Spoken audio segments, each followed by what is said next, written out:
And Ralph took me to downtown Knoxville, and I saw all these cars that had like orange and white AstroTurf on their dashboard and underneath their rear windows. And I'm going, Ralph, what's up with the orange and white? And you know, it's the Tennessee Volunteers. This is football country. They're crazy around here.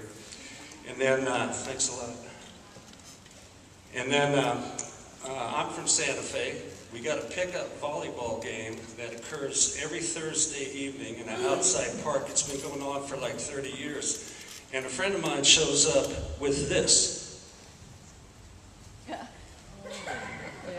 And I said, give me that. I'm going to Knoxville tomorrow. But I'm tying this into us. Now, it's Tennessee, T for Tennessee. You all have that. But it's the volunteers. Cool. Now, we are all volunteers. So I'm going to go volunteers. That'd be us. So this is my presentation. Now, let's see if this little clicker works. Nice. Okay, so I'm to talk about the weapons side of things. And we have 3 so-called national security laboratories. And I live in between 2 of them, that being Los Alamos and Sandia. And then there's also Lawrence Livermore out in California. And Sandia does have like a satellite facility adjacent to the Livermore facility as well. But if you don't know our 3 laboratories well, that's too bad. They're a source of infinite fascination, but you must never underestimate them. And in my view, they are actually driving the nuclear weapons policies of this country. And in fact, they are holding this country hostage.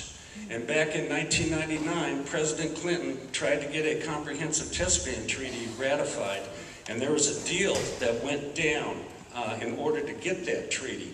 And the labs got billions and billions of dollars, $100 billion today, I should say the labs and the complex, and we got no treaty. And now essentially we're facing the same situation again, in which the laboratories are holding this country hostage in order to get ratification of the new START treaty with Russia. Now, as already stated, there's this deal. It was specifically called the Stockpile Stewardship Program. That was the money paid in order to get the laboratories assent to the Comprehensive Test Ban Treaty that we didn't have. And even though they got all this money, they got this Stockpile Stewardship Program, 3-4 years ago they started making the claim that the program was no longer sustainable without actually producing new design weapons, these so-called reliable replacement warheads. Many of us were involved in that fight against the RRW. We won, but watch out, the laboratories are coming back. And then this rather graphic picture right here, this is a so-called environmental test of a nuclear warhead, this particular one being a W-76. But when they do environmental tests, it's not to protect the environment. It's to see whether these warheads are going to work, basically during nuclear warfighting. Now, as part of this bargain that's coming up, we're going to reconstitute, revamp the production side of the American nuclear weapons complex. And here at Y-12, we have the uranium processing facility that's on deck. And this is projected to cost up to $3.5 billion. And Ralph and I will be discussing this more in a workshop this afternoon.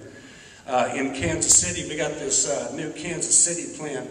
I've taken a particular interest in Kansas City, and I expected to see Kansas City folks here, but I don't think they've made it yet.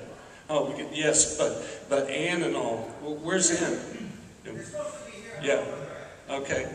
But in any event, a large part of my effort is to draw attention to the new Kansas City plant. And this is actually the most productive production site in the entire weapons complex. And I'll speak more about that in this presentation, but also in more detail this afternoon. And then finally, near where I live, at Los Alamos, sorry about the acronym, but that's the Chemical and Metallurgy Research Replacement Facility / Nuclear Facility at Los Alamos. To shortcut it, it's a new plutonium facility. They're building a plutonium complex at Los Alamos National Laboratory.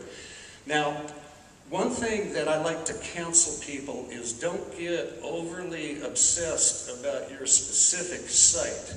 Be aware that we are dealing with a nationwide research and production complex, and each of the sites are actually interlocking pieces of this greater whole.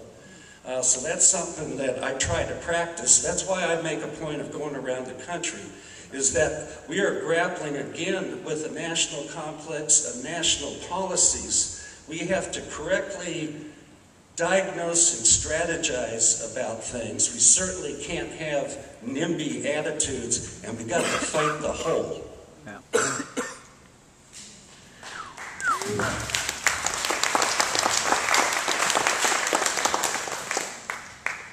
Now, I forget whether it was Glenn or Mary that put it, but a phrase that I like. We used to have a bad president, I don't remember it verbatim, but a bad president with respect to nuclear policies. Now we have a perceived good president with bad policies.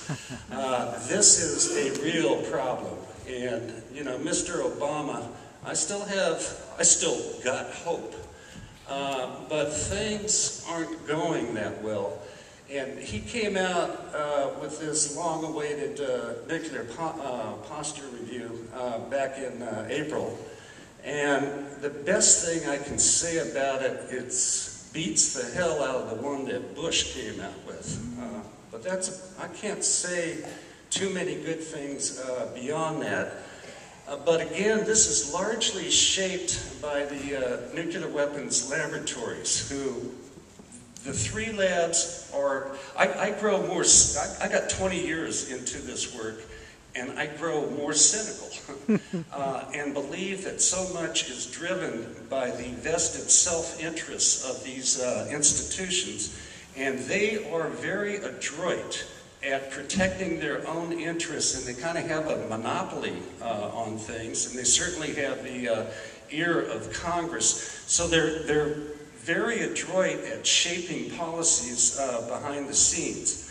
But in any event, they're setting themselves up in the so-called, as we work towards this nuclear weapons-free world, well, they're going in the interim. You know, we're going to be maintaining these weapons, and we're going to get into these life extension programs, and they're preaching the 3 R's, which are refurbishment, reuse, and replacement.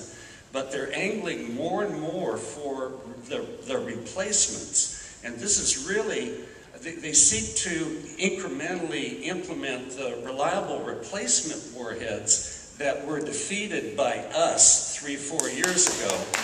But they're coming back bit by bit, and I'm telling you, you've got to watch these guys every day. You've got to watch them. Now, I want to point out, there's this appearance that the lab directors are these objective sources of what's best for the national security policies of the United States.